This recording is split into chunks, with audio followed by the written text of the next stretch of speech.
The Gettysburg Address is not only one of the most famous speeches in American history, it also has one of the most interesting publication histories. President Abraham Lincoln made copies of the Gettysburg Address for various friends, colleagues, and acquaintances. These copies include the Everett copy given to Edward Everett, a noted orator of the day who had shared the stage with Lincoln at Gettysburg, the Hay and Nicolay copies, presented to each of Lincoln's two secretaries, John Hay and John Nicolay, and the Bancroft copy, given to George Bancroft, the father of American history.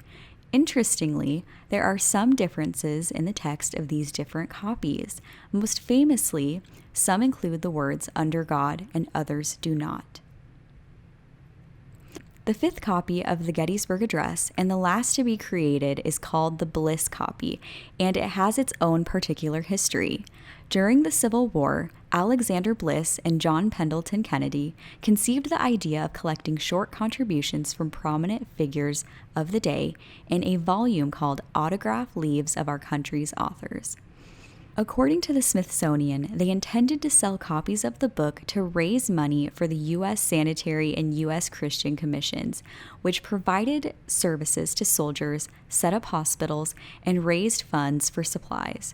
For this volume, they asked Lincoln to contribute a copy of his Gettysburg Address, and he did. Gettysburg was the location of the bloodiest battle of the Civil War. In 3 short paragraphs, Lincoln articulated a powerful understanding of the significance of the sacrifice of so many Union soldiers. Edward Everett had spoken for hours before Lincoln's address. Lincoln only needed a couple of minutes to deliver the remarks that he had prepared. Yet Everett would later write to Lincoln, "I should be glad if I could flatter myself that I came as near to the central idea of the occasion in 2 hours as you did in 2 minutes." Lincoln identified the American character with the fundamental principles contained in the Declaration of Independence, those principles of liberty and equality expressed 77 years ago.